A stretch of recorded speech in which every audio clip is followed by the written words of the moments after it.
it being 6:30 according to my iPad, iPhone, on this meeting of Manchester by the Sea Select Board to order. John, Yes. Anne's here, Kathy, Here.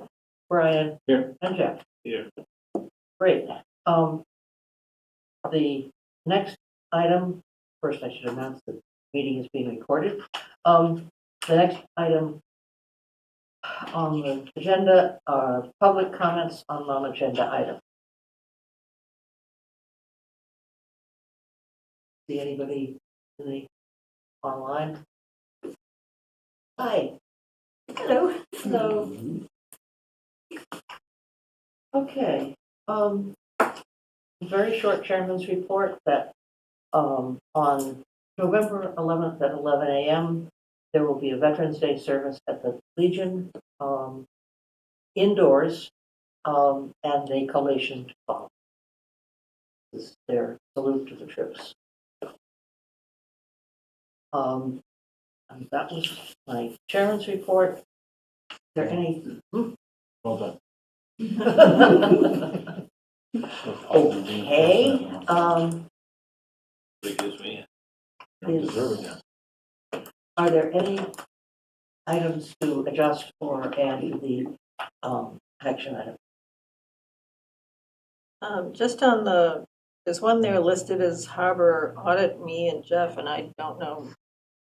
I thought the last conversation we had on the harbor, there was going to be a different approach on that, and I don't believe I have an action item, so maybe Tony could get that one updated. Yeah, I think we could probably adjust that.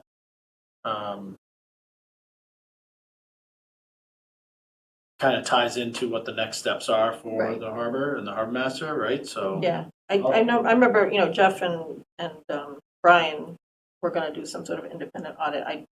right, it I should don't say think Jeff they and have an Brian. action. Oh, Because this phone is so close. yeah. Get confused. That's one thing. I'm not Well, you sit taking next to on. each other. So. Not by choice. Yeah.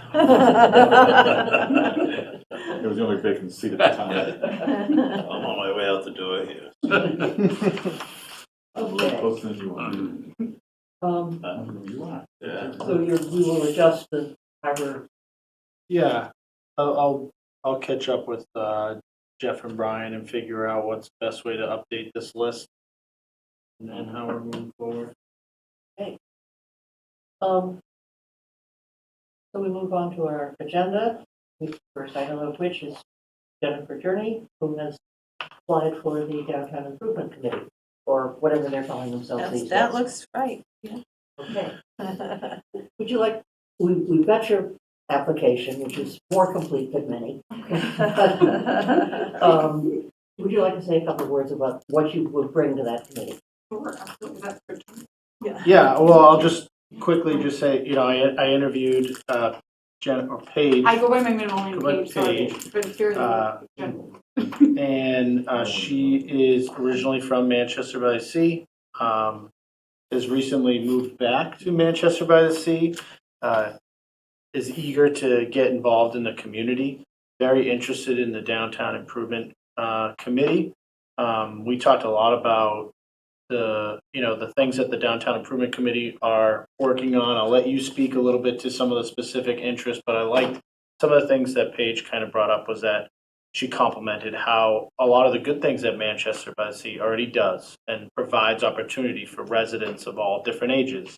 But talked about like this other kind of layer of a place to congregate, especially young families that we already have a lot of the programs, we have the parks, we have the playgrounds, we have those things, but there isn't like that next kind of Community common center. area. Yeah.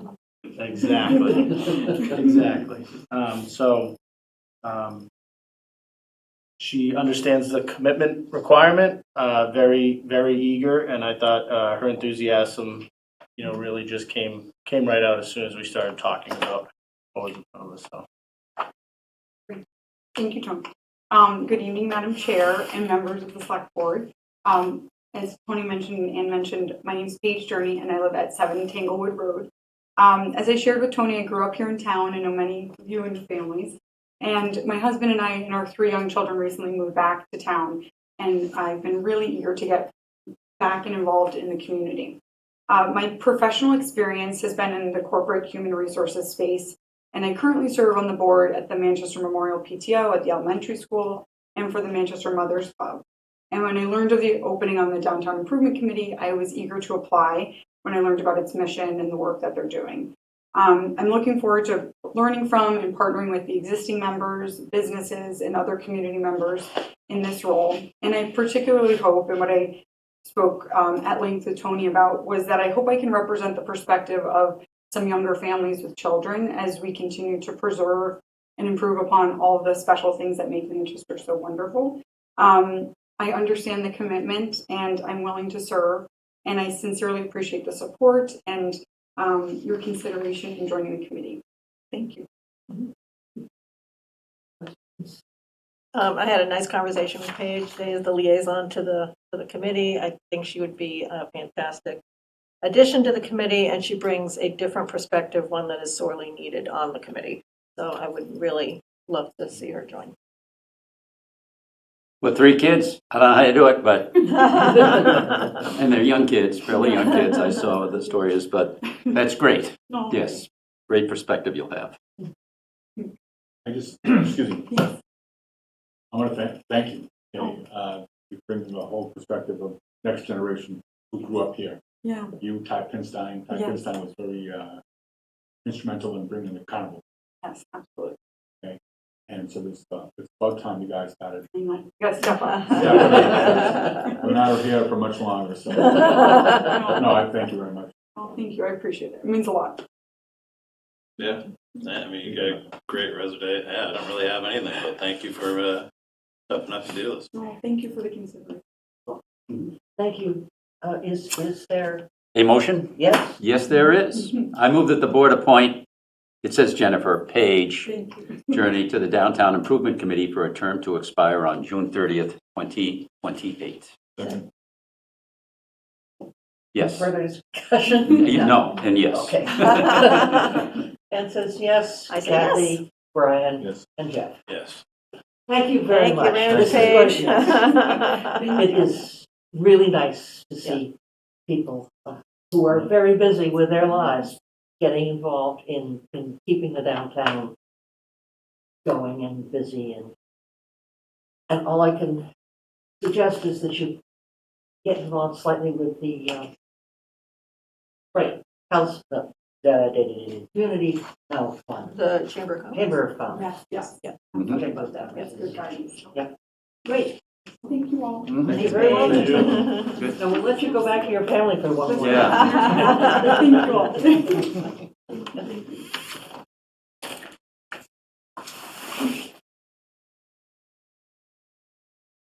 Okay. We now move on to the discussion items, and the first one, would anyone object if we took the White Beach parking earlier, because I think we have somebody here who's interested. I think we have some people online who are interested too, Yes. yes. And my property is right beside White Beach, and it is concerning that there's so much going on there. People there are a lot of cars that are not ticketed. There are campers there that stay overnight. It's really affecting my real estate value. And let's introduce myself. Yes, I'm sorry. Oh, I'm Yeah. sorry, I'm not used to this. Yes. It's Pamela Nelson, 23 Ocean Street.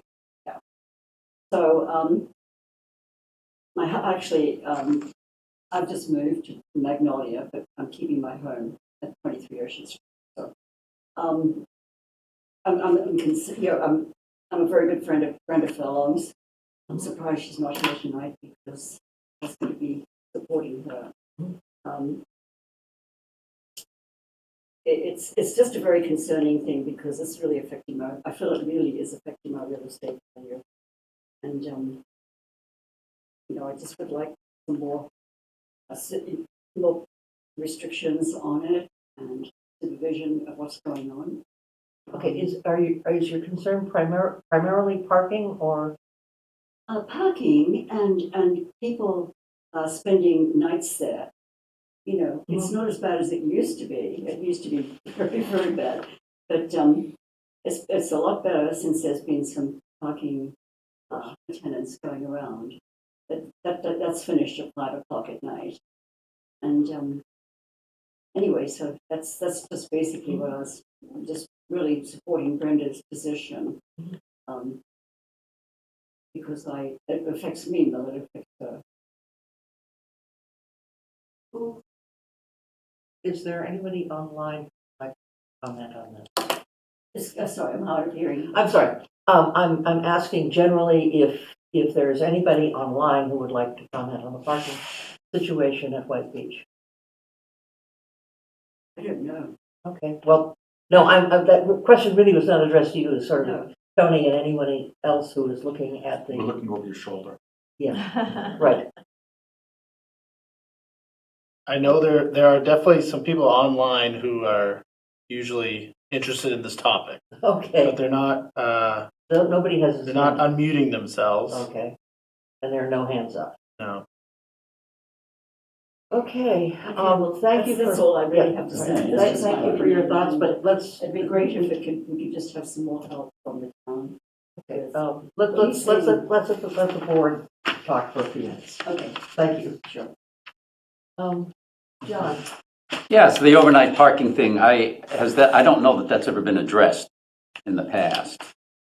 But I think I recall in the years here, maybe that has come up as a topic. And that's a valid comment. And that's not something that could not be addressed by the police department in evenings. I mean, they're cruising around town and there's no reason they couldn't include Ocean. And I assume they do include Ocean. They just, that there isn't any rule against that right now. And obviously your position is, I guess at this point, it would solve, I guess, your biggest problem if we said no overnight parking. Is that correct? Well, that'd be great. Okay, all right. So I'd have to consider that. I don't know what the pluses and the minuses are. I can see what the pluses are from your perspective. Mhm. And in general, it makes it a quieter place to live overall. But I don't know how frequent overnight parking is there. It's a fair comment. Tony, have you talked at all with the police chief about? Yeah, I spoke with the police chief. I went down, took a look. We definitely added signage this year and added enforcement with the parking attendants. There's a lot of signage down there, but it says resident parking only May 1st to October 1st, maybe. So it doesn't clearly state whether if overnight parking is not allowed currently. I don't, according to the signage, it would be allowed. And then, of course, as of today, there's no restrictions whatsoever. Right. It's only that part of the calendar year. In speaking with the police office, with the police department, there's definitely cases where there's people who are not residents parked either overnight or during that time period. There hasn't really been an issue of the entire area being filled with cars. Like that'll happen once or twice a season, really hot weekends, things like that. And in that case, they're usually going down there and dealing with it. But on a typical basis, if somebody's parked there who isn't a resident, but there's plenty of spaces and they're just stopped to kind of look at the ocean and, whatever, read the paper or something like that, our officers aren't really giving them a hard time in that scenario. So I do think that overnight parking is not allowed at Singing Beach in that parking lot. Now, obviously, that's kind of a different setup than what we have at White Beach, but I don't see what the issue would be to propose an overnight parking restriction at that property. And if you wanted to expand the resident parking beyond just that season, that's something we could consider as well. I think that overnight parking, I don't see a problem with that at all. I think that we should look at that very closely. far as expanding the season or as far as non-residents, I wouldn't touch that. I would just look at the overnight parking. That seems to be the biggest problem that we have. And then during the season, just talk to the chief about increased patrolling down Ocean Ave. I mean, I agree with that. I mean, yeah, the overnight parking thing I can see, but limiting it further just to residents, I don't. I've never been through there when there wasn't a place to park for residents. Like you said, maybe it's here or there, a couple times a year for a couple hours, but I don't think it's really an issue. And I'm going to guess that most of the people that are there are residents anyway who just don't want to Right, avoid most. Singing Beach anyway. There were 40? 40 citations issued, so between, this is January 1st to September 26th, but obviously that wouldn't start being, those tickets wouldn't start being issued until May. So it's really May to September 26th. There were 40 tickets issued for non-resident parking. So there is some enforcement occur, it's not like it's not happening. I don't We're not want enforcing the sense anything. that we're ignoring that. Yeah. That area, which Yeah. we're not. But I do think that, because we had an issue over the summer. I think, was there a, Yeah, there was some A van. website Oh, that website was was actually- advertising singing and White Beach as places to camp out overnight. And it was, I believe, the Singing Beach issue was addressed. It was not clear whether or not anybody did anything about the White Beach. And what I heard from residents were they weren't, overnight people weren't just parking there. There were fishermen off the coast who were walking on private property, so trespassing. So there were emails to the police or calls to the police. And so I think there's a general discomfort with strangers walking around the area in the middle of the night, and I can certainly understand that. I'm glad you looked at the signage, because I always believe we have to be, the signage should be clear on what's allowed and what's not allowed. So if there's no signage saying that overnight parking is not allowed and people park there, the police can't do anything about it, right? Well, Correct. unless it's in the period when it's residents only. But even the enforcement for residents only is only till like 6 o'clock or whatever. There's really no resident parking enforced after the parking enforcement, attendants leave for the day. So I think I would ask for two things. If we all are in general agreement that we don't want overnight parking at our beaches, let's just put up the signs and say no Yeah. overnight parking. Yeah, To me, that's a simple, just Right. go do. Mhm. What is overnight? That's a really good question. What is the rule at Singing Beach, I guess, and can we be consistent and apply it to White Beach is what? I thought there was it was prohibited to park overnight at Singing, and they actually block it off. Mhm. Maybe they don't block it off, but I thought there was some signage prohibiting, and I think the residents were asking for, similar care at White Beach. Why treat it differently? Or if we are treating it differently, then what's the rationale? I mean, it We have seems to me like- some residents who could probably answer those questions. Yeah. Let me apologize. Pam was here and we took up the Ocean Street early, which probably you were counting on our being a little later. So, yeah. Kathy, I would like to hear from the residents. okay, yes. Friend, Mrs. Furlong. You need to give us your name and address for the record, and then Brenda Furlong, 19 Ocean Street. Maybe you could help us a little bit by telling us what you've discussed. Yes, Mr. We started off by talking about, Pam actually initiated or helped us kickstart the conversation. And overnight parking was an issue that was brought up, that the effects of some of the parking issues down there may have a negative impact on the real estate value. That parking enforcement is good, but it stops at 5 p.m. And there could be more enforcement.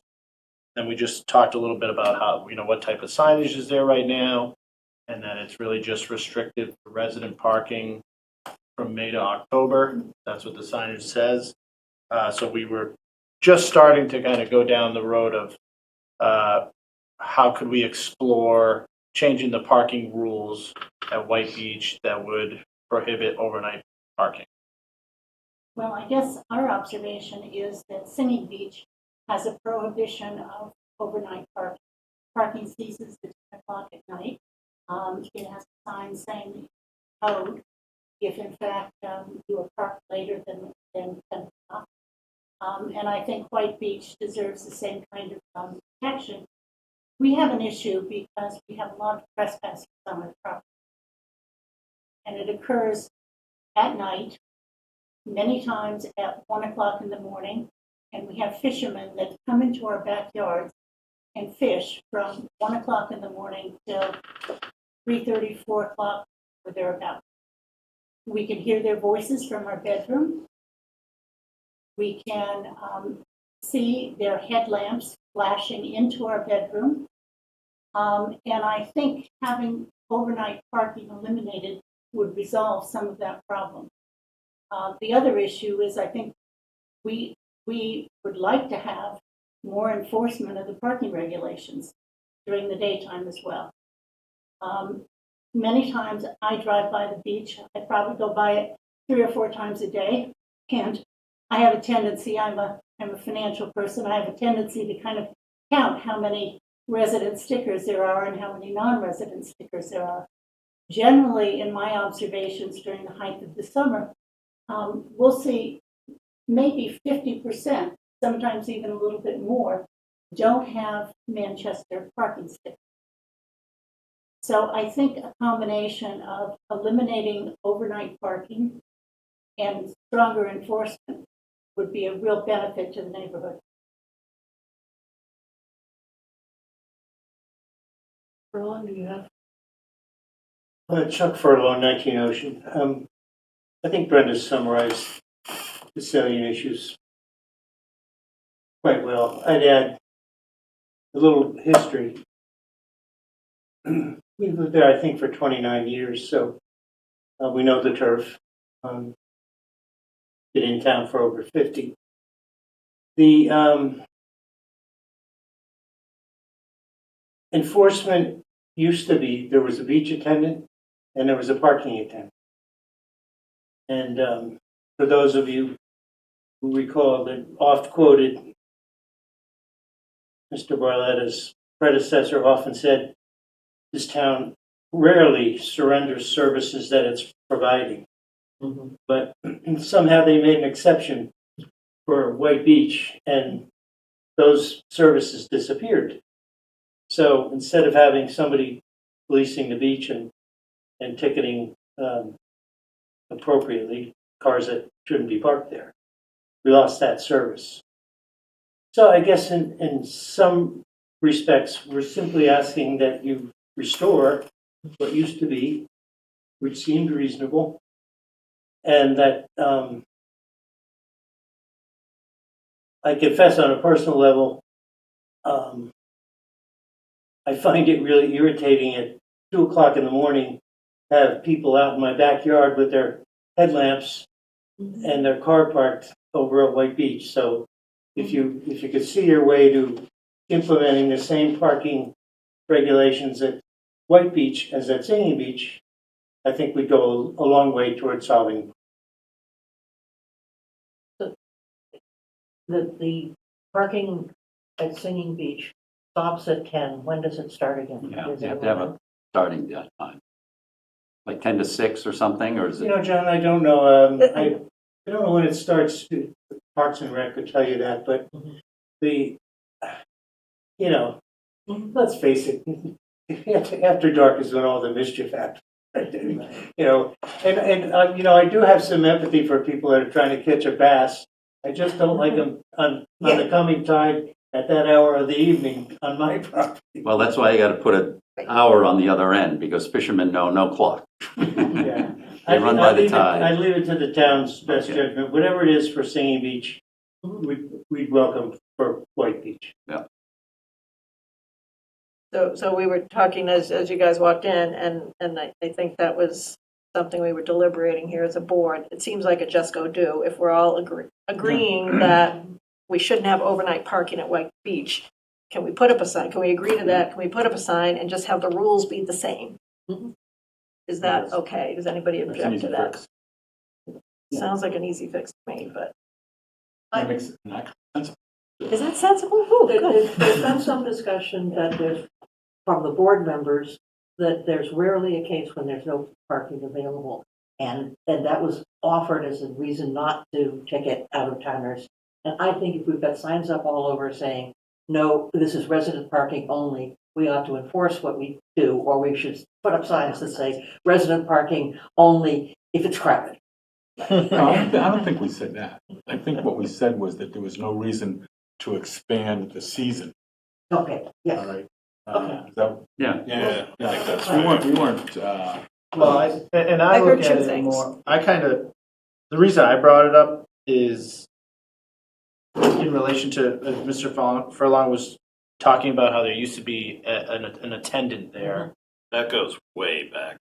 That, I think if we were dealing with, every spot being filled and constantly dealing with non-resident stickers, filling those spots, i.e. residents aren't having spots available to them when they show up, then I'd be a little bit more open to, hiring staff to be stationed there. That not being the case doesn't seem like that's the consistent case. I think, our parking attendants and enforcement can be stepped up off the, hours off the parking attendants, should be able to handle it in that sense. I'm sure that the beach attendant was part of Parks and Rec. Mhm. And I can understand the Ocean Street residents looking at the extent of the parking, of the beach attendants, not the lifeguards, but there are a lot of people at Singing Beach. And there used to be somebody at Tux, and there used to be somebody at White Beach. And it appears that everybody has congregated at Singing. Perhaps that's something that It would be good to understand the staffing changes, because obviously something changed, right? And there may have been a good reason for that. Like you said, if you drive by Ocean Street and there's always parking available, maybe that was the reason why Parks and Rec consolidated, the resources.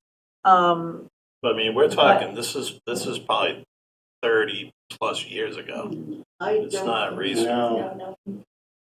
I don't recall it. Don't look at me, I don't know. They used to have an attendant at Tux. That At disappeared Tux. 15 years ago. Oh, they've had them as They've recently had as 'em 2 there. years ago. No, I haven't seen them in quite a few years. No, they had a gentleman that passed away. And there was a girl there too. And then Mike Cronin, I don't know if he did it this year, but, there has been a presence. maybe In fact, if there's Heather's mother got yelled at 2 years ago. I think you should check with Parks and Rec and see if there's some way that. A change was made, A right? change was made. It likely, I'm guessing, because I wasn't here, likely was due to budget pressures, right? But the question is, what's been the effect of that? And has anybody looked to see, what the effect? Or, Of it yeah, it was. could also be, ability to staff, to get people. To do it, stay there all day. It's, Yes, it's Or really even to boring take the post. job. right, exactly. As I recall, Tux was always a retired. Oh, there were kids, there Yeah. were kids who did it. In the last 5 or 6 years. No, there's been some kids. But the input I've gotten from the police department is not, it doesn't seem like having someone stationed there consistently is really necessary at the moment. I think we've done a lot of ticketing so far. We could step up more outside of those hours. Madam I think- Chairman, I if I, and Tony, if I may, if I could interject, we're not asking for a full-time parking attendant, okay? We're asking for some supervision over the existing parking regulations and to have the evening parking regulations mirror what's at our major other public beach, okay? It would be unrealistic, given the staffing of the police department, to expect that they would be able to have a full-time thing. So please, we're not that unreasonable. That's not the request. They did say, right around 4th of July is where, like, it kind of like really heightens up. Would you agree with that? Is there When the usually weather gets warm, and a lot of it has to do, that's a very tidal beach, okay? So at high tide, there's almost no beach. At low tide, if it's a nice low tide at noontime, Okay. the beach is crowded, but if there's a high tide at the wrong time from the beachgoer's standpoint, quite frankly, the beach won't be that crowded. So that it's a combination of things, but So I think we could factor that into our approach on enforcement. On the middle of the summer, hottest days, And where are the tides? midday low tides, we can be a little bit more consistent on the, Yeah. going The other by. way to look at it is it's a revenue source. yeah. So to Ann's earlier point, I think when the furlongs came in, we were having a discussion about, have you ever had a problem finding a space at White Beach, right? And the police may not want to hassle people, non-residents, if there's plenty of parking available for residents. So I think then, Ann, you were talking about, well, if the sign says resident only, we should enforce resident only. So we were starting to have that discussion. I don't think we finished that discussion. No. I think the other issue is, I'm a big believer, the sign needs to match what you're going to enforce. So if we don't want to enforce, resident only parking when there's 5 parking spaces available, there's got to be a way to communicate that. We've got to be clear on what we're doing, because it does confuse people. I think, I don't know what to do with that. respectfully, I Yeah. think the police department should be provided some discretion. Yeah. And they can make decisions that they feel are necessary. If it's a Tuesday morning and it's one non-resident sitting there reading the paper, I don't think we need to issue a citation. If it's a Saturday and even though there's 5 spots, and it's midday, maybe we are. I think they have the ability to make the right decision. I'm okay with discretion. I'm not okay with the residents not understanding what we're doing. So I think, I'm not sure if this is Yeah. the first time hearing that. As The long other as thing- if I may, Yeah. Kathy, as long as discretion doesn't just become, well, I don't have to do that. Right. Which is a very easy path. Yes. Okay. So there has to, whoever the new chief is at next summer, we can get a fresh start. I've had this discussion with Todd. I've known Todd for 4+ decades. He used to plow our driveway. Now his son plows our driveway. So there's always been a good, robust, honest dialogue. And frankly, there's never been any real disagreement about what should happen there. It's generally been overstaffing. Okay.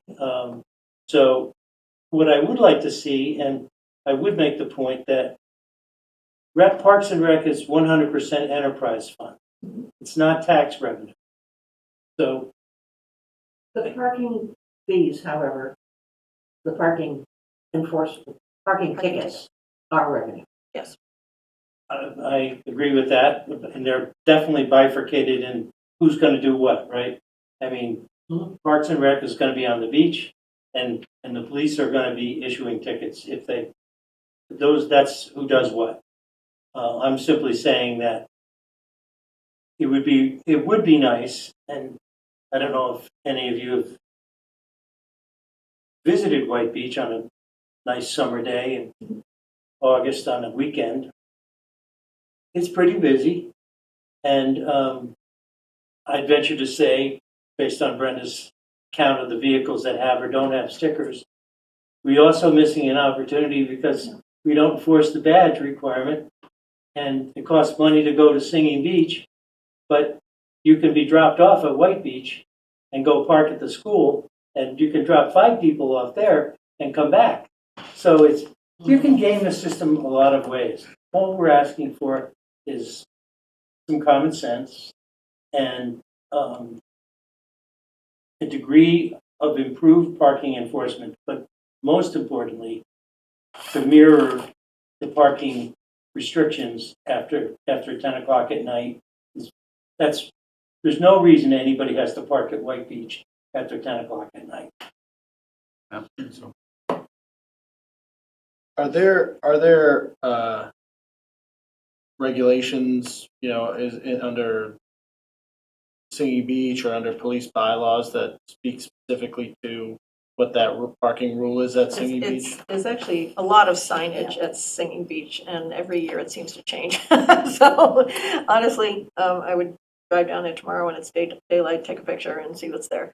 But Well, does I'm just, yeah. I could draft something for you guys to vote on next meeting, where you guys could vote tonight to say I would We're in I would favor like of to just make a mirroring motion Singing to Beach have a overnight. consistent overnight parking regulation between Singing Beach and White Beach. So, whatever that restriction is, just let's do it to White Beach. Now, is there any issue at Tux at all? While we're talking beaches, is there any issue there? Or because that's not specifically on the agenda, we can't talk about it? Because if we're going to do something about Probably overnight both, but- parking, I'd just like to be consistent. That's the problem with that. There's overnight parking at Tux for people who are The taking boat. boats. Yes, Yeah. they get the boating placards or Yeah. Well, residents, of course, don't need don't that. need a park, so I think Tux is a different. Yeah, they are, because of the boats. But that's okay. We're talking something different. So I would like to know, I don't know if there is a starting time on the overnight parking, but we should have that at both beaches. If it just says 10 PM, I think that's a little soft. It should be, 10 to 5 or 10 to 6 AM or something. So do you want to clarify what the Yeah. rule is at Singing?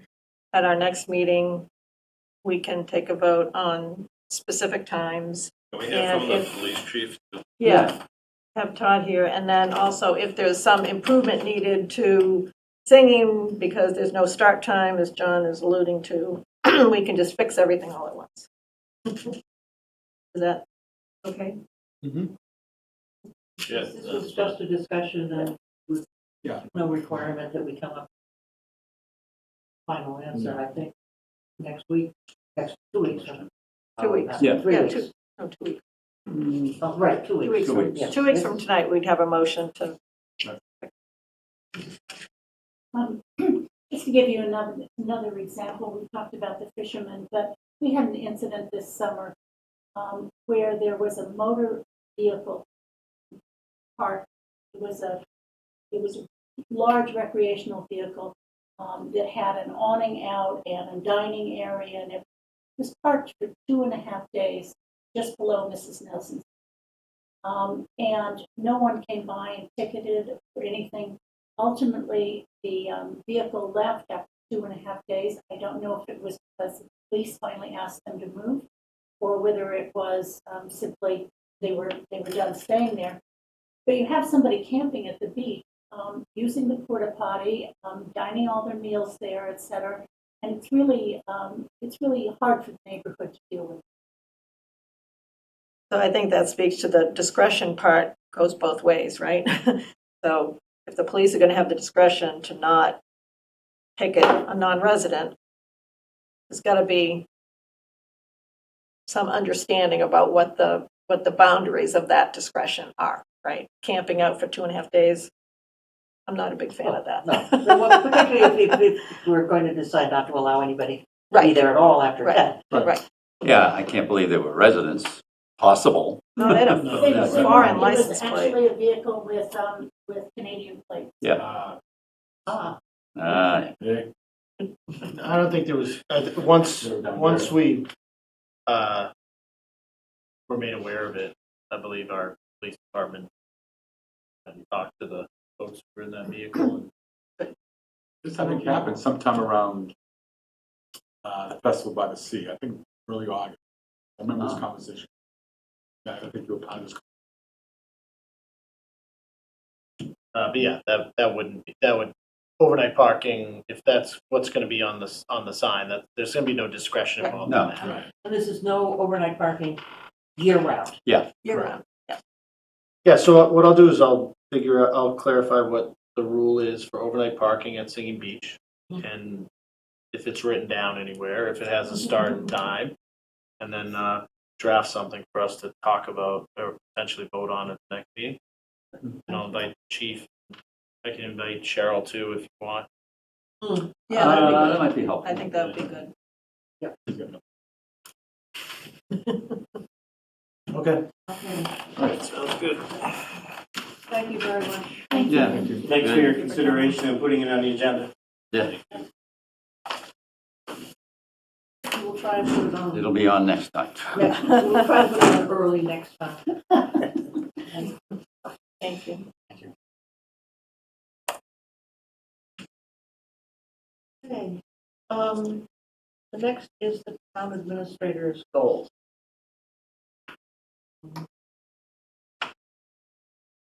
John, I saw your write-up. I think it's really good. Simple. They're your goals, there are talking points. So I appreciate that outline in terms of what we have to keep up, but I think it touched all the bases from my perspective. I hope that you can get to most of them. I don't think you probably get to all of them because that's a full plate. But I don't know if we need to discuss prioritization. Hadn't really thought about that. We could, but at this point, this really reflects what, what you really got to keep your eye on each Monday morning and kind of take a look and say, all right, what am I going to work on this? That's good. I'm just looking at this one communication. Oh, by the way, nicely done, formatted. Yeah. AI is a wonderful. If this wasn't AI. I can tell. There's gotta be a spelling error somewhere in there. Can we, I think the people have grown accustomed to the town administrator's article every week. So, and I think twice a month is great. If we can talk maybe about getting department heads to backfill those other two weeks. Having a rotating kind of thing. Be it Chuck one day, Cheryl, Council on Aging, something like that. Just keeps the lines of communication that the people are used to looking towards in the cricket. That's And it all. helps build their skill It's set. an idea. It helps build their skill set. Other than that, everything's fine. Basically, you just truncated everything we talked about last time. Move on. I'm good. It looks good, and thank you. Everything looks fine. Yep, no, I thought the rewrite was excellent. And I think to John's point, if you need us to help with prioritization, let us know. Otherwise, I'm sure you can deal effectively with that, but we're here if you need to talk to us about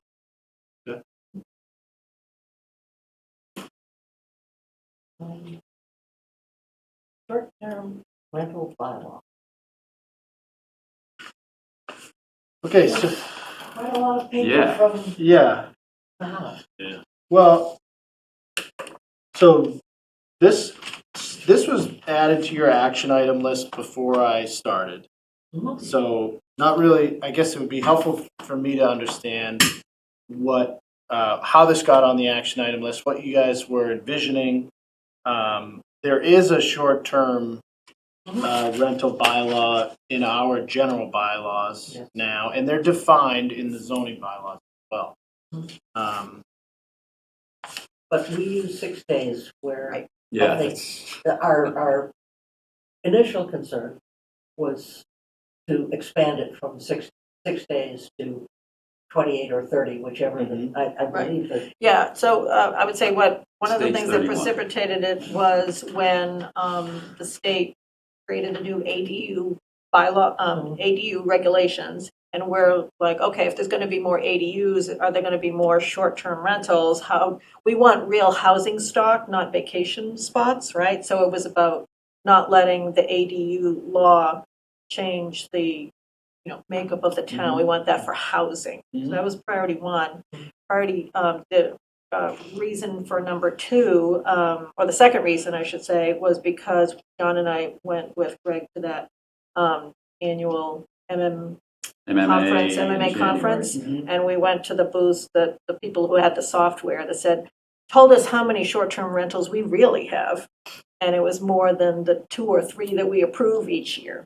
So we don't have control over our short-term rentals, and in big part, to Ann's point, because we define them as 6 days. So those were the 2, I would say, impetuses for us to get something on the books that's different than what we have. We talked about, Greg, I think, and I had talked about also looking at Provincetown.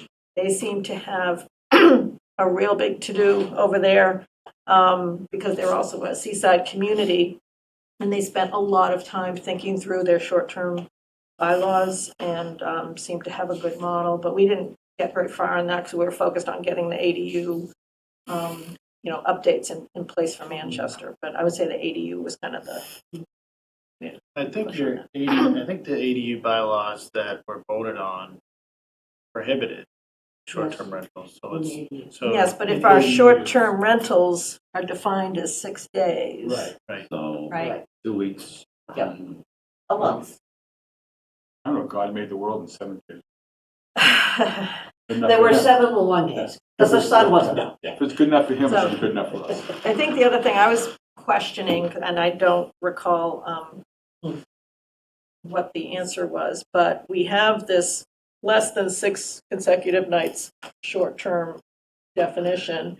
Then somewhere else in our bylaws or regulations, rentals must be a minimum of 6 months or something. There's something Yes. somewhere about the Yeah, 6 lodging. months. Lodging. 6 months, I think, was that not I think it's in? lodging or something. Lodging, okay. So I don't understand what happens between, for rental agreements between the 6 days and the 6 months. What, that seems like a dead zone, completely lacking control.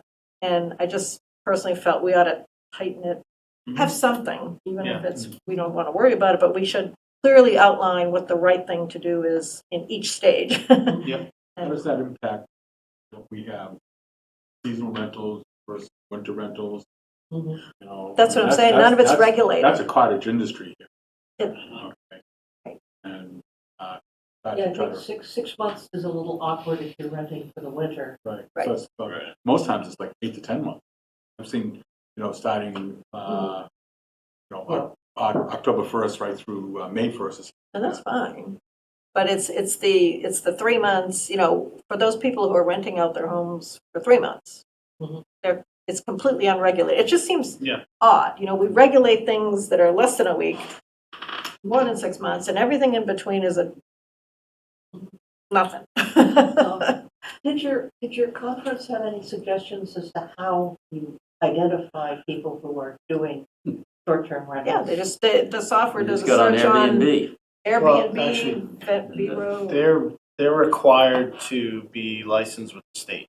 So what we did in-house was we reached out to the state, and they provided us a list of all the short-term rental licenses in Nahat.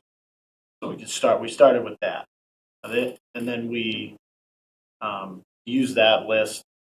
Once we went through our process and everything got voted and everything was in place, we used that list to then send letters out to those property owners telling them you're now required to be, if you're in this category, you're required to be licensed.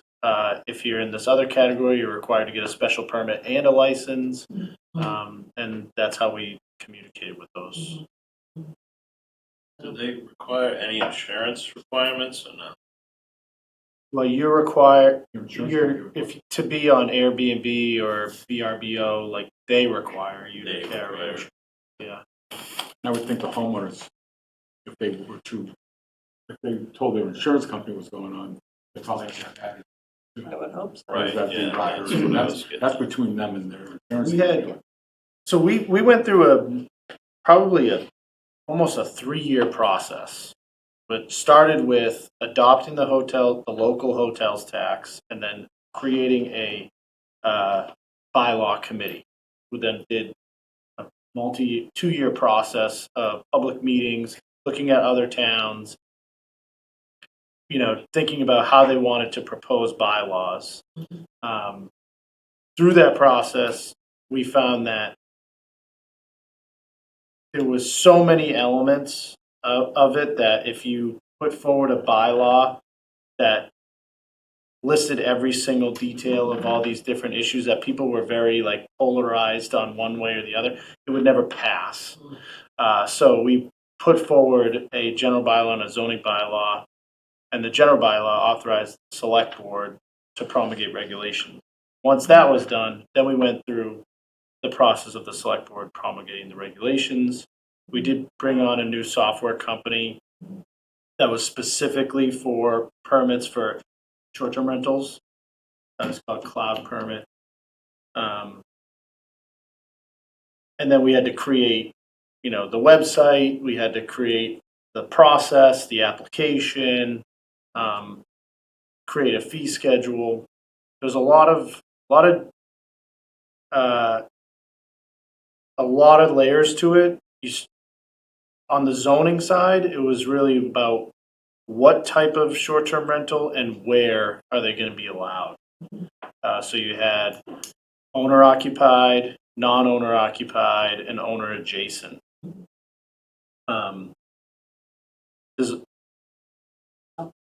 You have owner-occupied in your definition today.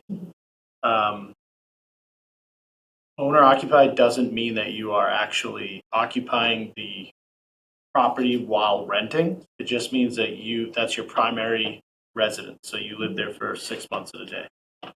And there's really hard for a municipality to track that. That's whether that's legitimate or not.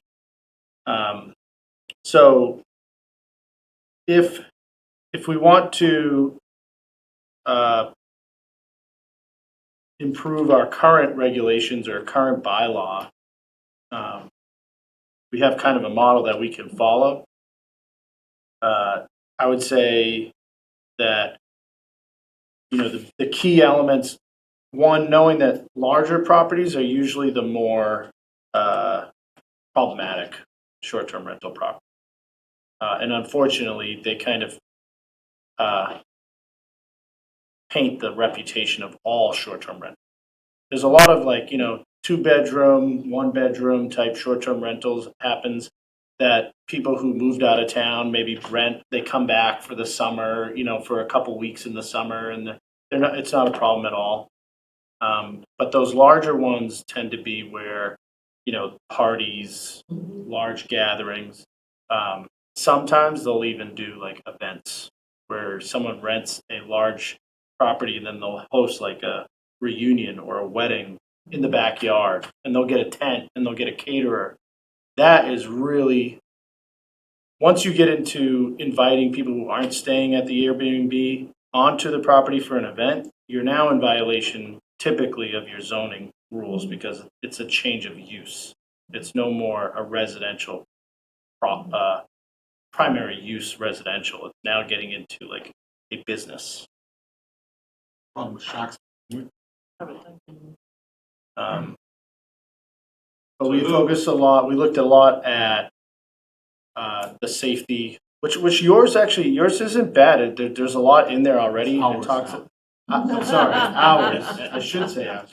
Ours really does have a lot in there about the safety of the user. So sometimes people who show up late at night for a weekend rental, they're not familiar with the property yet. They don't know whether the smoke detectors have batteries in them. They don't even know what, sometimes they don't even know the address. They're a guest of someone else who's the main, renter. And, so we focus a lot about the safety of the people who are staying in the house, making sure that there's a packet that talks, that gives them all that information, that there's something on the wall, right, when you walk in that shows where the exits are, what the local phone numbers are for safe. Yeah. We also wanted them to be licensed with the town so that our police and fire department knew where these were. So they were familiar with the location of them. In Nahant, did you restrict where, I mean, Nahant's tiny, even tinier than Manchester, did you restrict at all where a short-term rental could be?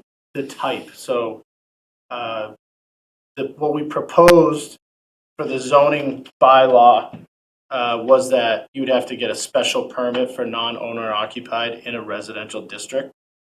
And then we went to town meeting and a large group of people showed up and actually amended it to not allow non-owner occupied in the residential district completely.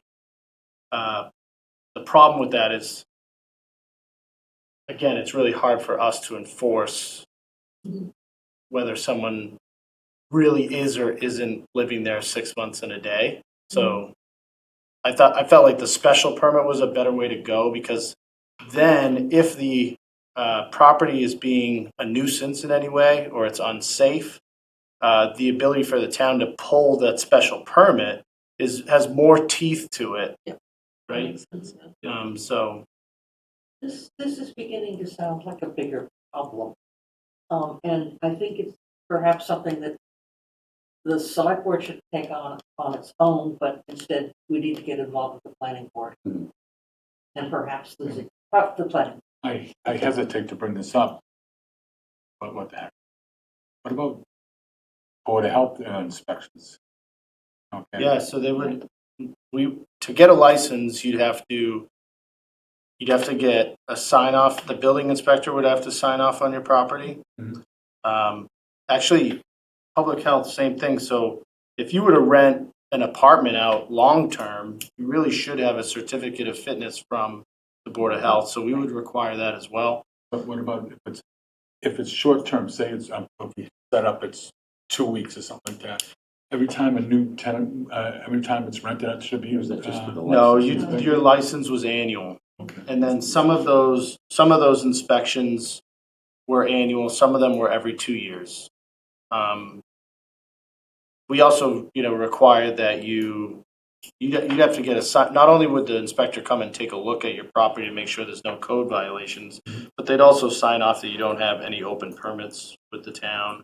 Our treasurer collector would sign off that all bills, any bills or anything like that was paid off. The fire department would inspect for smoke detectors and COs. So there's a lot of layers to it. A lot of people get involved in that inspection process. But that you would pay for that as part of the permit process, so it Right. should be self-funding. Right. Yeah, so some of that is in our current application. Mm-hmm. In fact, a lot Yeah, of it is. except your current application, it's only $100. Yeah, that's It doesn't correct. cover the cost. It doesn't cover the cost, and it doesn't require as much as. No, it's not, but the bulk of it is there, but you're right, it doesn't have all of the stuff that you do. And the new building code, it does, again, not to make it even more confusing, the new building code for properties of 5-bedroom or more requires Chapter 34 review and could require the need for a sprinkler system. So, and that's building code, that's not even bylaw or regulation, that is the building code, so. Or just a new property. Or if you. It's Typically, you're grandfathered. converting it though. Current properties are grandfathered in, aren't they? Not if they've never had if they're coming in for a license to do short-term rental, that's when. Right, but I'm saying existing properties, I think, are Right, already. so. Yeah. An existing single-family, 5-bedroom house, that's Five-bedroom not house is fine. strange. Right, but Right. you're changing the use, Yes. which is triggering the Right. code, which would be triggering that Chapter 34. So even an existing property, you could require, if you want to short-term rent, and you have 6 or more bedrooms, you may need to bring your building up to code and install sprinklers. So these nuisance properties that come up, who is the main person on that? Like, who leases that? Usually, so that's the way that we proposed setting that up, was that if we put it in the regulations, basically, that if you if neighbors call, if there's parking issues, if there's property issues, if there's noise issues, nuisance type stuff like that, we would kind of like put it under suspension for your first infraction, and then if it continued, you could go into like taking away their license for the rest of the year. If it continued, if you gave it back the next year and it happened again, not allow them the license in the town. Who's that point person? Who would that So be? right That now, was- it was Debbie, and like in Manchester, Oh, Yeah. I'm sorry. like who's the determining whether someone, Right. there's been a violation. So Right. you'd have to have somebody on staff to do that. Right now, Debbie had been going out on Airbnb and searching for properties that might be in violation. In Manchester by the Sea, it says that that's the select board. In Nahat, it went through the inspectional services department, but it was the town administrator that it got elevated to me. We just started it though. We never ran into any type of major issue. Is there any type of parking requirement? We did include, we required off-street parking. And we required that the guest agreement that they had to provide us when they applied for the license, so the guest agreement they would give their potential renters, had to state the amount of off-street parking that was allowed and basically tell their renters they couldn't bring more than those cars. Or they'd have to find some other lot to park in and carpool or something. But Right, I'm just thinking, that was a big issue. right. Parking was a big issue. Was that triggered because, I mean, the hunt was kind of small? I mean, I'm just trying to picture, are we describing problems that don't exist? Well, but I Well, think. not yet. Not yet. Yeah. I mean, even in Linfield, they had one house that was being Airbnb'd and there was a nasty party there. And, that was a few years back, I remember. But I think, there's two issues. There's the nuisance homes, as you describe it, Tony. But again, the other thing that triggered this was wanting to protect the new ADUs for housing stock, which I think is a different It's a problem. different Okay, issue.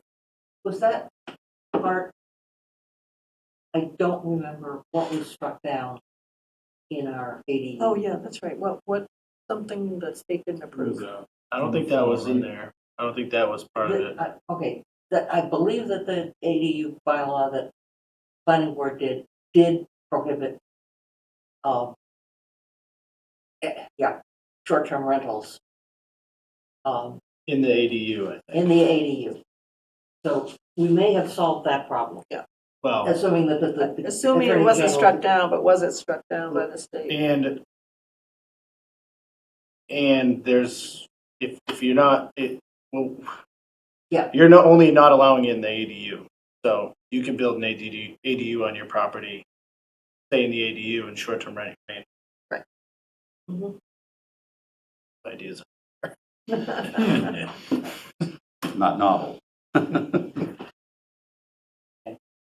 So, Well, I agree with you, Ann, that this project is a little larger Are than there- for us to bite off, and somebody kind of has to look at all of this stuff and say, what makes sense here?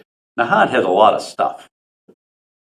I thought it was a little too much stuff. Yeah. But we don't have any regulation here that lists things like, policies while you're here, this is the emergency numbers, this is where the trash is, all of that sort of stuff. And that was kind of codified in your thing so that you leave instructions to people and they just don't show up, open the door and say, well, I'm making this up as I go along. And, somebody has to kind of look at this, spend a little time and say, what makes sense here? And consolidate things as a first pass. I don't know who that person is. Or group. the other big one that I believe is in ours as well is someone local that can respond to an issue within a given amount of time. Yeah. Because we learned about a lot of short-term rentals out there in other towns that are bought up by companies out of state, Mhm. and so who's going to respond? Who's going Yep. to manage the property on a day-to-day? Right. Well, I mean, I rent a 7-bedroom house every summer. and I know kind of what the drill is, my extended family, my kids and everything. And yeah, there are a lot of instructions in the house. This is in New Hampshire that tells you this is what everything is, and nothing is in this. Might have suggested you maybe lift that next time. I can arrange. One question is, while we're thinking over the major implications, do we want to make a change from 6 days. 6 days to 28 28. days? Which we could do in the spring. Yeah, I think that's a good idea. I have a problem with that. There was some reason, and Susan Beckman may remember, because she was instrumental in putting the original short rental bylaw together. There was some reason why she thought 6 days was appropriate, but if she wanders by your office, you might ask her what that was, and if we can extend it to whatever the state considers a short-term rental, that will Get us started, yes. yeah. Yeah. Okay. Great. Liaison updates. Jeff, Planning board's still going over their downtown zoning. They were naming districts, possible changes of uses, looking at an affordable aspect to it. And tomorrow night, they're meeting for a planning session for their walking tour on Saturday.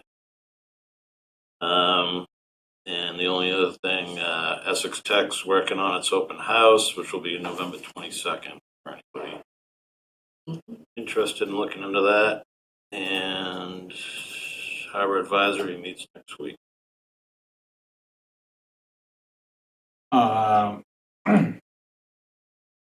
The Parks and Rec, I think nothing's really changed other than I passed the Wobbling Goblin without a problem. No goblins escaped. They're just really starting to crank up now for winter activities. And they've discussed CPA project. Looking to address, and they should be coming to us with a couple of names for Pine Street Field recommendations for us to do. That'll probably be next couple of weeks. Probably. I think they've narrowed it down to two. Not going to discuss at this point, and then we can just narrow it down from there. That's the Parks and Rec zoning board. Nothing out of the ordinary, but cargo will be up on their agenda this month. As in change of use, parking from behind those things that require special permits. And Concom's doing Concom. Bring down the letter of the law.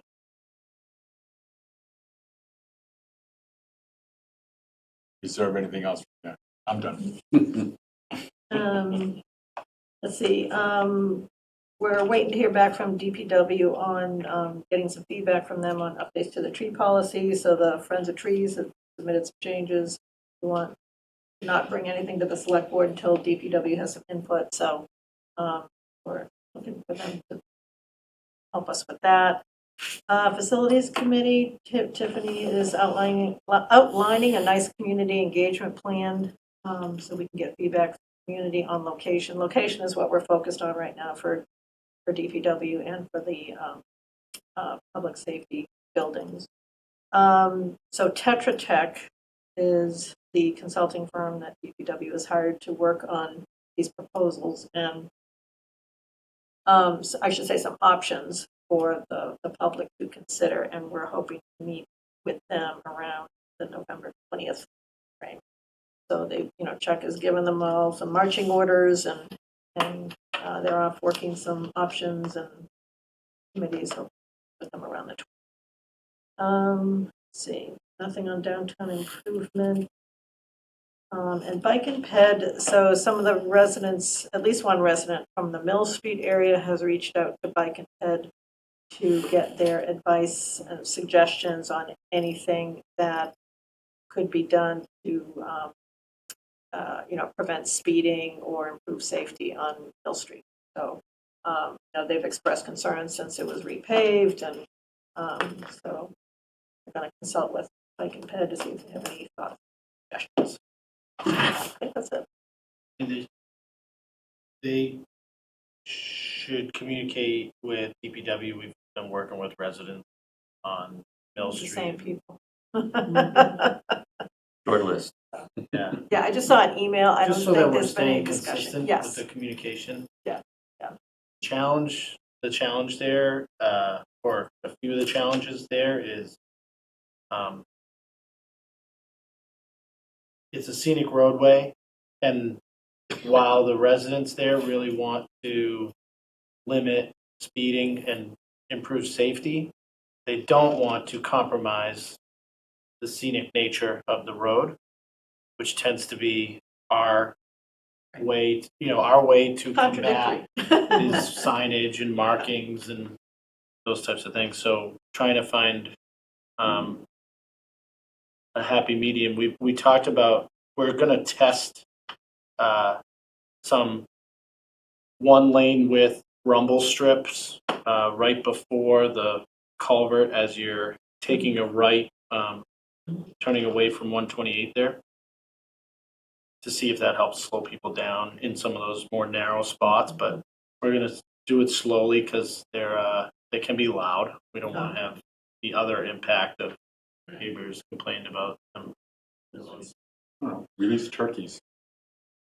Yeah. That's a really good idea. Talk about slowing down traffic. Those And things it's won't scenic. get out of the And way. it's scenic. That's a really excellent idea, The actually. scenic criteria, and it will Yep. slow things down. 100%. I think the Love it. main issue with speed is from the bridge to 120. The other side kind of, from there to Forest Street, kind of works itself out because it's so narrow. Okay. So if you're heading from Parallel Forest to 128. Yeah. that's where it gets, especially coming down the other side of that hill before you hit the top. Okay. I was hearing more from residents on the other part, but. Well, It's more. they how we probably conduct think it. you're going fast, but if you're going 15 through that part, it seems fast. Mhm. You know what I mean? Because it's so tight. And we also got a lot of comment or requests for, a sidewalk or, how do you improve? path. There's really no room for a sidewalk, so we are trying to look at a pathway on the golf course side, but we'd have to work with the golf course on that. I talked to the Concom chair about it. It didn't seem like it was, depending on the details, it didn't seem like impossible. So we could maybe find a way to help with that. It's going to take time. How far off the edge of the road beyond anything? Well, when that turn at 128 and you start to go away from 128, we own a decent amount going in, about halfway down Mill Street. Then it's golf course land. I don't know. When you get exact- onto Forest, No, still on or Mill. that corner. So if you're parallel to 128 and then the road takes a right on Yeah. Mill, from that corner about halfway down before you get to Forest Street, on the right side we own a lot of property into the woods. It's probably So it's almost like to the edge of the golf course. Yeah, I mean, Yeah, the almost- golf course is yeah, back there, but almost it's a ways in, I guess. yeah, it's a ways in. After about halfway to Forest, from there to Forest Street, our property is much more narrow. So that's where we would have to work with the golf course. See if, Yeah, it's kind of wet down there. yeah, there's a couple brooks we have to find crossing, and obviously the golf course doesn't want people to be walking right behind a green. So you'd want to stay in the woods. So there's some things to look at there. Yeah. But there's a bus stop at the Yeah, they used Forest to and be, Mill. right, they used to be a bus. for school. Yeah. So we're working on it anyways. Public Works are going to start to do some work in Newport Park. That has been a project that has kind of bumbled along, I guess, for 4 or 5 years with regard to parking for dog walkers at the end of the parking area there. But they're actually going to start to move around some dirt and make sure that they can put some parking spots in a place that was originally looked at 3 or 4 years ago, and then it moved over by the circle, and now it's back there, and it's been kind of tough. See how things fit together, but I'm hopeful that we'll make some progress with that. The meters are now getting installed in high gear. We've got about 100 meters that are in, but they have 130. They're scheduled over the next 2 weeks, and it will be 130 to 150 every 2 weeks now for the foreseeable future. The contractor who is going to be installing those starts Monday. At this point, it's all been our DPW folks, and they've largely installed meters in the houses that were involved with the pilot study, of which there were 3 manufacturers that we looked at. So they've all got meters, and there are a few other people, including myself, that do. But now they're going full bore with that. And finally, well, of course, Beach Street is done, and I think everybody thinks it's great. I would like to read into the record a comment from a satisfied constituent. I have to say, in my 43 years of living in Manchester, paving the sidewalk to the beach is the most significant act that the town has taken that positively affects my life. Oh, that's awesome. It's kind of sad. Oh, it really is, it really is. Now, Take having it. said that, Take the win. I Take the did, to win. that Exactly. point, I haven't driven down there, but I did get a complaint as to why we only paved part of this. Yes, I agreed. It's like one tire is going to be on the old asphalt and the other tire is on the new. That complaint. They should have. Got back to town last night, first thing this morning. But the sidewalk's great. So, Just drive and inside. That's plain and simple budget. That's what I said. Yeah. it probably was. I said, you know something, we only have so much money. Yeah. And that's always, I mean, for the most part, that's always a good answer. If anything, it'll slow people down, because they'll say, oh, it's a little aggravating to drive on this, and they'll go a little slower, and that's positive. So then the comment was, well, it wouldn't have been cheaper to do it now than do it, in a couple of years. You don't have the money, you don't have the money. I will leave comments, Council on Aging, to Tony, because he's kind of on top of the couple of issues that are associated with that. No news on the library or the Historic District Commission meeting.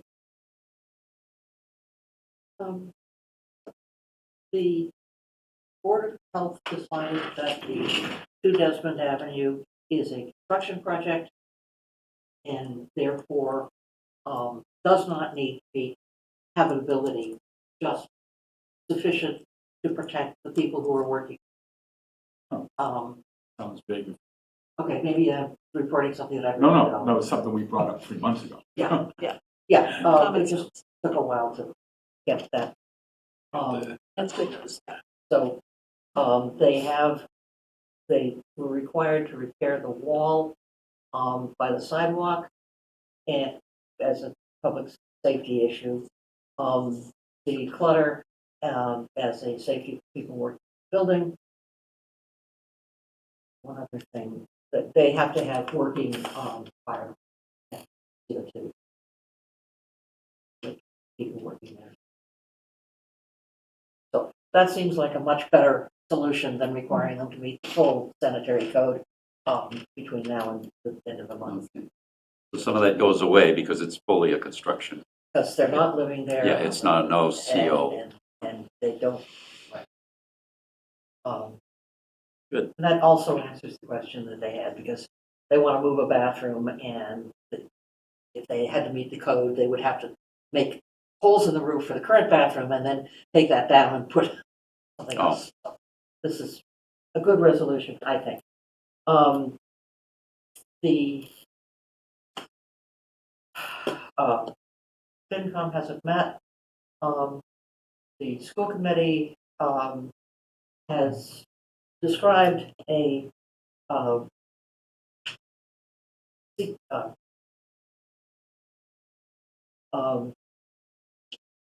their schedule for the budget, and I have it somewhere, case. They have to, one, I can get that to people. Essentially, by February, we will have their final budget, and then they will get their health insurance bill, and the final budget will also be done. Is it December 2nd? Yeah. Typically, Mhm. the first week of December will be the tentative. Yeah. And then January, they refine it, and then they close by the second week. And then they get surprised. Yeah.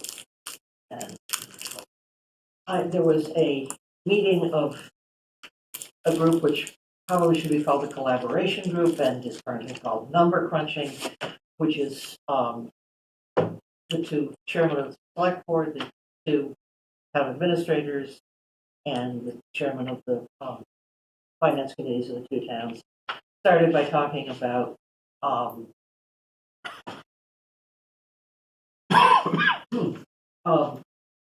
our budget. First, we got a report from the meeting about Chapter 70. Apparently, every town and city in the country, in the state, has a problem because school costs rise at faster than 2.5, and they just fall behind further and further. Mhm. The state has a metric of the ability to pay school costs, which includes equalized valuation and income. And their conclusion for Essex was that Essex has capacity to pay $9 million and is currently paying $9.8 million, which is a problem. And Manchester has a capacity to pay $30 million and is currently paying about $16.3 million. So What analysis is this? this is an analysis from the Chapter 70 committee that they do based on property values and income. Yeah, it goes dynamic. Yeah. What I did hear though was that they're gonna look into regional school districts and there might be some more. Yep. Well, who knows what's gonna end up happening there, but they're gonna take a serious look into the cost of regionalization and transportation and stuff like that, so. And they move at a glacial pace. Right, so. But at least the discussions are being had now, you know? Then went into the budget outlook, and everybody agreed that health insurance is a serious problem and special ed is a serious problem. And looking for ways to change the health insurance profile, try and include more high deductible plans with backup.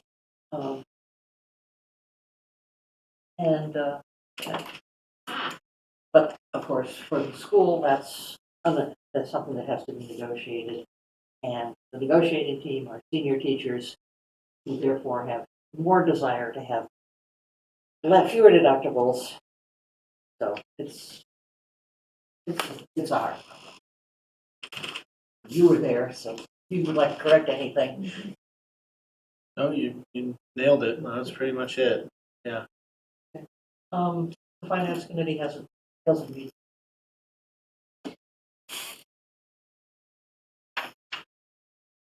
Okay. The consent agenda. Anybody have any? Ready for, I had requested a change. Yes, Get it in. did get in. Did get in, It okay. did- it got in and got back out, and we Yeah, we have, took care of it today. yeah.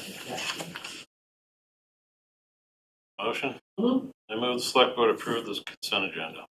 Second. Further discussion? Jeff, Yes. Brian, Yes. Kathy? Yes. Anne says yes, John? Yes. Okay. Town administrators. Okay, so starting with the Council on Aging, right now, the open enrollment begins for the Health Connector, and we need some assistance in the COA in the Council on Aging to help with some residents. We have about 8 or 9 residents already on the, like, reaching out, looking for assistance to go through the enrollment process. So we reached out to Essex. They have part-time Council on Aging staff who are licensed or are certified to assist with that. So we spoke with Tess, she from Essex. She's going to actually provide, we're going to pay her to come over and help us out. So she's going to be here on this Friday, the 7th, and then Friday, the 21st. 4 appointments each day.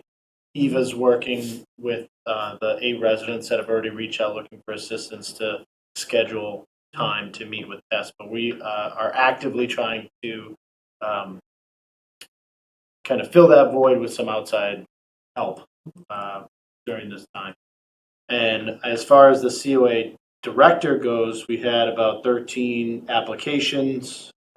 4 candidates were interviewed by our Health and Human Services team leader and our Human Resources director. 3 of the 4 candidates are moved forward for final interview with me, which will occur this or next week.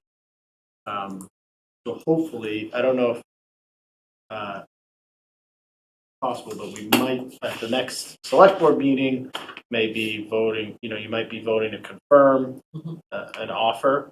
If not, the first week of December. As far as the senior center goes, we had a meeting with the Masons last week. It went really well as far as talking about the different elements of the condo docs and getting on the same page. Now, both council for us and the Masons are going back to draft the language according to our conversation, and they're supposed to be getting it back to us in 3 weeks' time, so 2 weeks from now.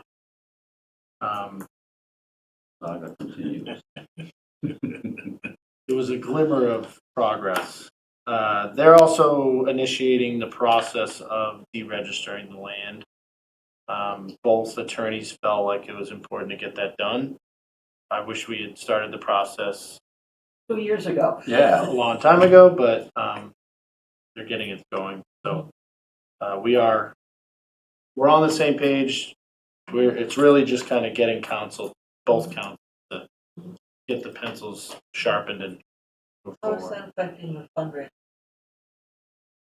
Well, fundraising really hasn't started formally.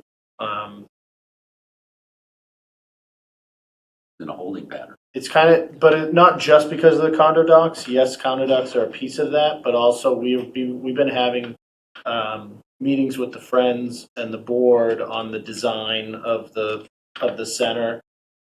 Part of that that is a part of the process of fundraising too, is being able to go out there and talk about what the senior center, how it's going to be designed, and kind of generate that positive response from that process too. So I think fundraising is informally starting, but really formally isn't going to get kickstarted probably for another month or so. You think you're going to get the thing closed in a month? Well, I think that we could get agreement between the two parties. The process of closing with the registry and this whole registered land element may take longer, but if we're in agreement and it's just legal process, that shouldn't hold up the kickstart of the fundraising. This capital and operational budget process, all departments have submitted their capital requests to us, and they're now submitting operational requests as well. The goal is to go to the finance committee meeting on the 20th with an overview of what the approach to our capital needs are this year. There's some really big dollars involved in those requests. So at our next meeting, I'd like to do that overview with the board first, and then, so that would be the 17th, and then move to the finance committee that week on the 20th. So I may reach out to you to sit with you individually prior to our next select board meeting, just to kind of go over all those aspects, because PFAS, dredging, the COA, the senior center, if we have to front load, the rotunda, there's a lot on the plate, and we have to all be on the same page of, Yeah, cool. and the culvert. Not on the list. And then last week, I attended and testified at the Joint Committee on Municipalities in support of the Governor's Municipal Empowerment legislation, which seeks to ease fiscal pressures on municipalities, reforming some of the procurement rules. We talked a lot about hybrid meetings and the open meeting law. The legislation makes what we do today permanent. Basically, the rules around open meeting law today are still temporary and born out of the pandemic.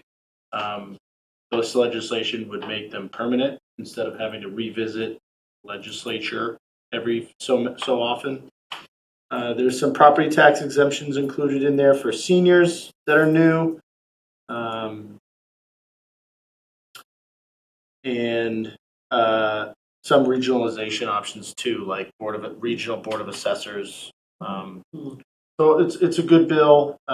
It's all sourced from a process that the MMA held with many municipalities and listening to what are the kind of the pain points of some of the things that we do. So Can you comment on any of the procurement improvements or?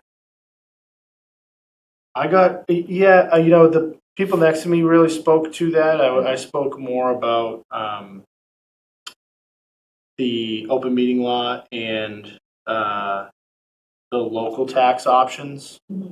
So some of the local tax options that they have in there would allow us to increase some of the rates on some of the local tax options. I tried to explain to them how, as a municipality, we struggle to find revenue sources that aren't completely sourced by our residents. Those local tax options are some of the few opportunities for that. So we're in support of towns having the ability to consider an increase if they felt it was appropriate. And then I got really asked a lot of questions about the open meeting law. So my testimony didn't get too far down the road on procurement.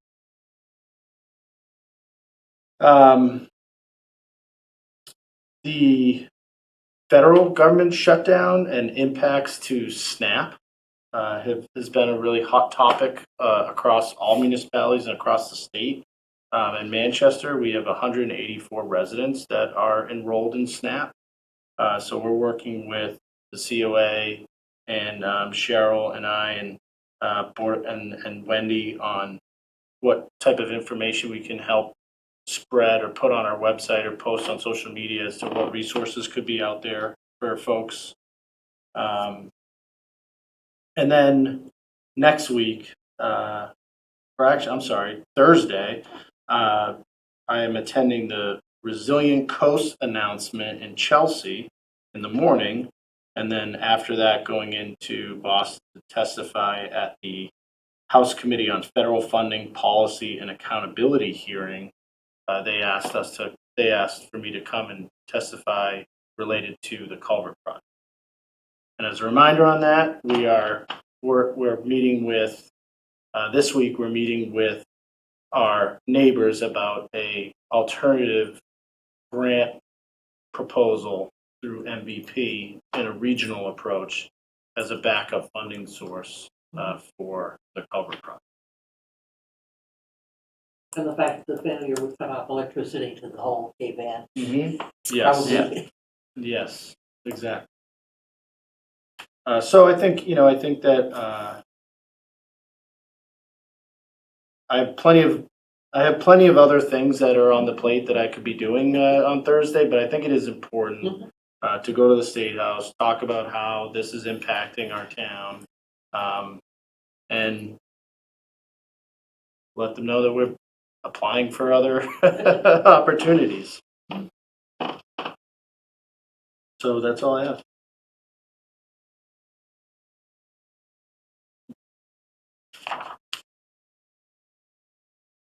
there a motion? I move to adjourn. All in favor? Aye. Aye. Aye.